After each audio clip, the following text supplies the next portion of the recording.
दोस्तों मैं कहीं भी जाता हूँ मेरे हार्वेस्टिंग टूल्स साथ में रहते हैं। ये कैंची, कॉनकेव कटर, एक सौ साथ में रखता हूँ, एक बड़ी ब्रांच कटर भी ली है, उन सब से हेल्प हो जाती है। तो मैं वीकेंड में घर से आ रहे थे तो रास्ते में रुकने का हुआ और मैंने देखा तो ये एक वाइल्ड जैस्मिन दोस्तों या कड़वी मेहंदी का प्लांट का स्टॉक मुझे कब से चाहिए था, इस तरह का बड़ा, वो मुझे मिल गया। तो उसको मैंने हमारे यूनिक सिस्टम यानी प्लास्टिक में रैप कर लिया। अब देखिए इसमें स्प्राउटिंग नज़र आ रही है। ये जो मेन स्टेम है उसमें अभी भी कहीं नज़र नहीं आ रहा है कुछ, और ज़्यादा वक्त भी नहीं हुआ, मगर जो ऐसे ही लगाया था उसमें स्प्राउटिंग देखा। तो चलिए उसको मैं आज लगा देने वाला हूँ। जब भी मैं हार्वेस्टिंग करता हूँ नीचे 7 कट लगा के हमें फंगिसाइड हो तो वो भी लगा दीजिए, और इस तरह से आप सील कर सकते हैं प्लांट को, तो वो वैसा का वैसा बना रहता है, उसका जो मॉइस्चर है वो निकल नहीं जाता। तो जैसे कि मैंने कहा, आप कभी बाहर गए हो और वहाँ आपको मौका मिलता है तो आप इस तरीके से बढ़िया कटिंग भी ले सकते हैं। हार्वेस्टिंग से जो प्लांट मिला है उसको जाने का खतरा भी नहीं रहता। कई सारे प्लांट्स में इस सिस्टम से बना चुका हूँ दोस्तों। तो ये एक तरीके से एयर लेयरिंग ही हो जाता है, सील हो जाता है, तो प्लांट जल्दी से रूट्स निकलने लगते हैं। फिर भी खतरा लगे तो पूरे इस सीलिंग के साथ इस पूरे स्टॉक को भी प्लास्टिक में किसी में रैप कर सकते हैं दोस्तों। तो ये इस तरह से होता है कि एक सिंपल सा प्लास्टिक लेता हूँ कि हमें इस तरह एक बार रैप करना होता है, फिर ये जो मैंने रैप निकाला उसी से फिर से एक बार लपेट लेना होता है, जिससे बहुत ही बढ़िया उसको स्टेबिलिटी मिल जाती है। अगर केवल हम प्लास्टिक लगाते हैं तो क्या होता है, ये हिलता डुलता रहेगा,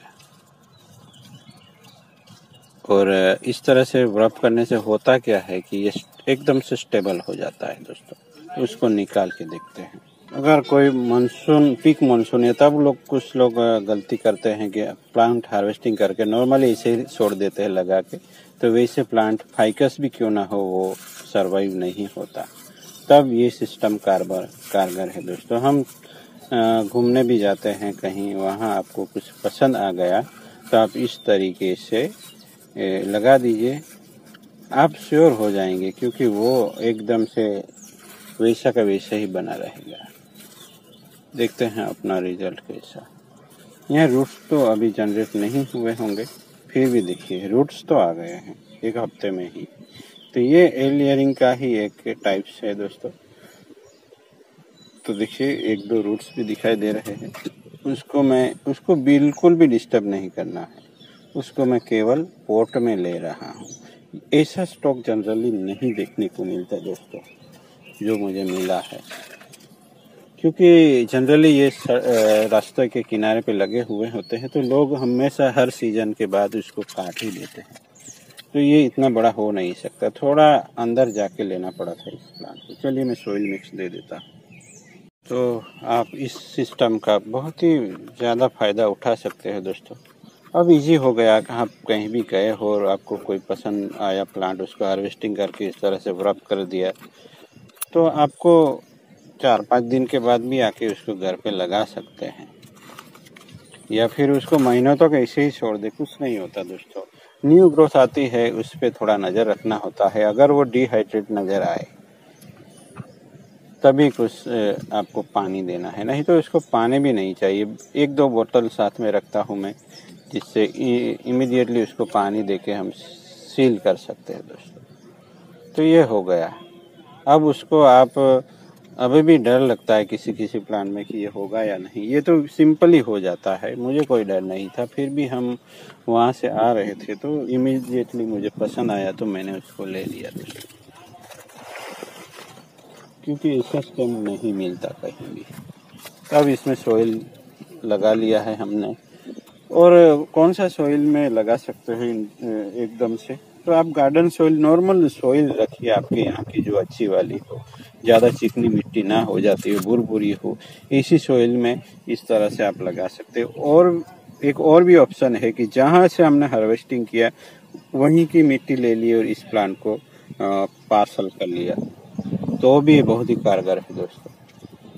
तो ये जानकारी मेरे ख्याल से आप सबको अच्छी लगी होगी। सब्सक्राइब तो कर ही लिया होगा, एक लाइक कर दीजिए और केवल देखते रहे वीडियो। आप सबको अपने आप करने को इच्छा होगी ये सब आर्ट में जाने की। एक दो ब्रांच ऐसी छोड़नी है दोस्तों, ये पहले से मैंने छोड़ी है, तो इसके लीफ जो थे वही है, वैसे के वैसे बने रहे हैं। तब आपको श्योरिटी मिलती है कि आपने जो काम किया है वो सही दिशा में है, और बाद में इस तरह से स्प्राउटिंग होना स्टार्ट हो जाता है दोस्तों। तो ये सब बातें ध्यान में रखनी है, और एक्साइटिंग सा स्टॉक मिल जाता है तो आपको ले लेना है और आप आगे बढ़ सकते हैं।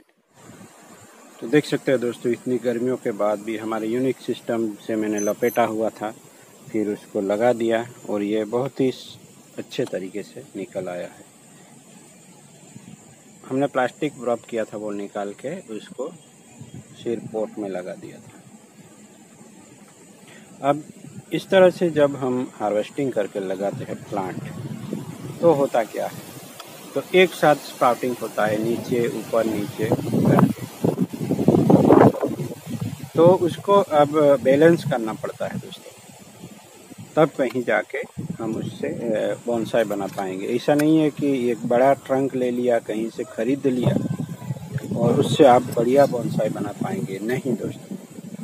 आप सही टाइम पे ट्रिमिंग टेक्निक सब आजमाएंगे और बैलेंस तरीके से आप बैलेंस के तरीके से आप बैलेंस करना होगा प्लांट को। अगर आपने नहीं किया आप नहीं बना पाएंगे। यहाँ इसको ग्रो करने देना है। अब हम यहाँ कट कर सकते हैं, क्योंकि यहाँ से कोई ब्रांच आती है तो उसको भी ग्रो करवा के हम यहाँ ब्रांचिंग करवा सकते हैं। अब ये नहीं चाहिए हमें, क्योंकि ये इसके पैरेलल है, ये भी नहीं चाहिए। पीछे वाला कोई एक चला सकते हैं हम सुरक्षित दूरी पे, यहाँ कुछ है नहीं तो जगह बनने के लिए।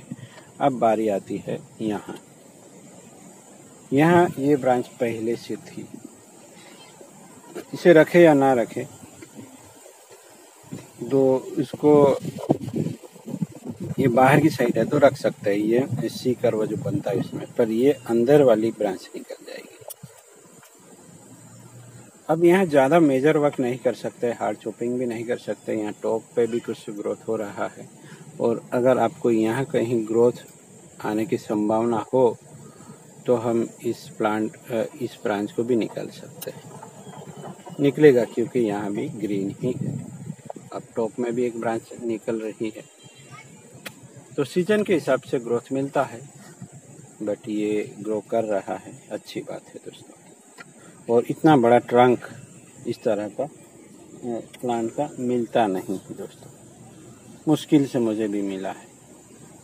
तो बने रहे हमारे साथ, इसका कैसे बोनसाई तैयार होता है। विपिंग स्टाइल पे जाना चाहता हूँ मैं, देखता हूँ ये जैसे कि ये वाइन की वैरायटी है, तो हमें क्या करना है, उसको विपिंग स्टाइल भी बना सकते हैं, तो वो बाद में देखेंगे। अगर ऊपर अच्छा ग्रोथ रहता है तो हम ऐसा भी कुछ कर सकते हैं। तो चलिए मिलते हैं एक और नए टॉपिक के साथ। Thank you.